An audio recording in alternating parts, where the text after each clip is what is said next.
नमस्कार मंडळी, आज ना मंडळी 7 ते 8 दिवस टिकणाऱ्या अशा दशम्या बनवलेल्या आहेत।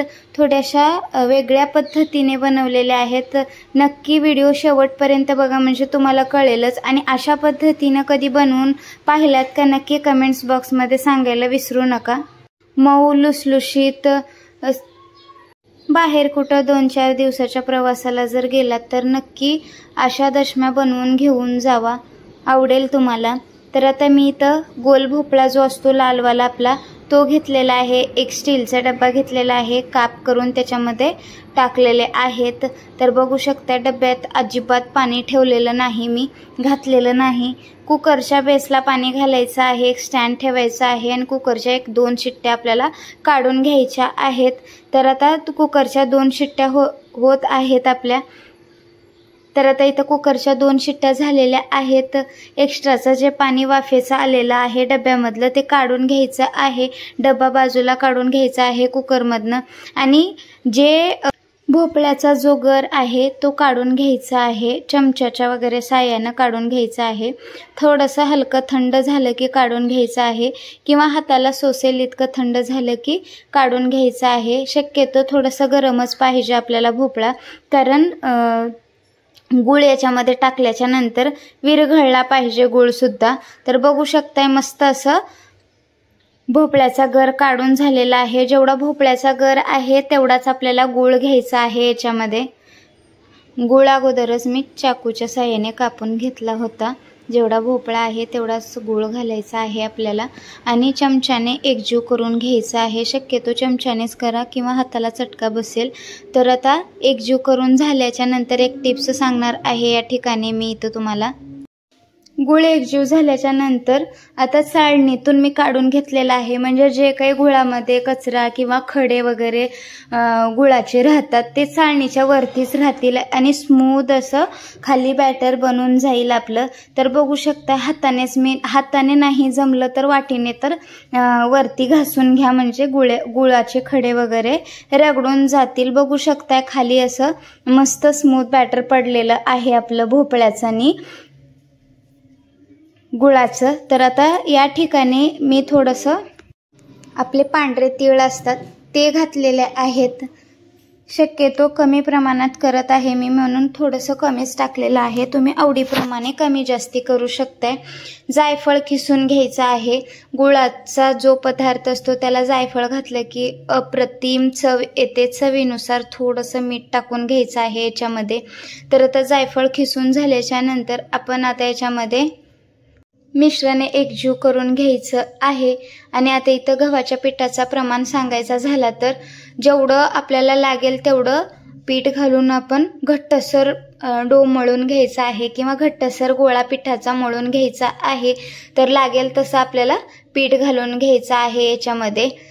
तर बघू शकता मस्त असं घट्टसर डो मळल्याने काय होतं, जास्त पातळही होत नाही आपली दशमी आणि जास्त जाडसर पण होत नाही, मीडियम साईजची होते। पातळ डो केला की एकीकडे लाटणं लागलं की पातळ होते आणि एकीकडे लाटणं नाही लागलं की मग ते जाडसर होते। तर बघू शकताय इथं मी थोडं थोडं पीठ घालून घट्टसर डो मळून घेणार आहे। डो मळून झालेला आहे। आता इथं मी थोडंसं तेल घालून घेतलेलं आहे आणि असं थोडीशी 1 ते 1.5 मिनिटं मालिश करून आता याला भिजत अजिबात ठेवायचं नाही, कारण गुळाला पाणी सुटतं जास्त। तर लगेच आपण याला दशम्या बनवायला घेऊया। छोटे छोटे असे गोळे करून घ्यायचे आहेत। मी जास्त मोठ्या करत नाही, तर छोटे छोटेच दशम्या बनवणार आहे। तर तुम्ही पुढे चालून बघितलात तर समजेलच तुम्हाला। तर असे गोळे करून ठेवायचे आहेत अगोदरच, म्हणजे आपल्याला सोपं जातं दशम्या बनवायला। गोळ्या बनवून झालेल्या आहेत। आता इथे मी एक वाटीमध्ये तूप काढून घेत आहे। तूप लावून घेऊन भाजून घ्यायचं आहे आपल्याला। तर आता इथं मी तूप घेतलेलं आहे, आवडीप्रमाणे तुम्ही तेलाचा वगैरे वापर करू शकताय। आता इथं बघा मी पोळपाटाने लाटणं घेतलेलं आहे, आपण दशम्यावर लाटून घेणार आहोत। तवा गरम करायला अगोदरच मी ठेवून दिलेला आहे आणि आता इथं पिठाचा गोळा कोरड्या पिठामध्ये डीप करून घ्यायचा आहे आणि मस्त असं जास्त जाड पण नाही जास्त पातळ पण नाही असं लाटून घ्यायचं आहे। वरनं गार्निशिंगसाठी खसखस लावलेली आहे, ऑप्शनल आहे, आवडत असेल तर लावू शकताय नाही तर स्किप करू शकताय। मस्त असं जास्त जाड पण नाही आणि जास्त पातळ पण नाही, आपल्याला दशमी लाटून घ्यायची आहे। आता इथं बघा लाटून झालेली आहे, जास्त पातळ पण लाटलेली नाही। तर आता इथं तवा गरम झालेला आहे आपला अगोदरच आणि त्याच्यावर अशी दशमी टाकून दिलेली आहे आणि आता मस्त सगळ्या बाजूने आपल्याला तूप लावून घ्यायचं आहे।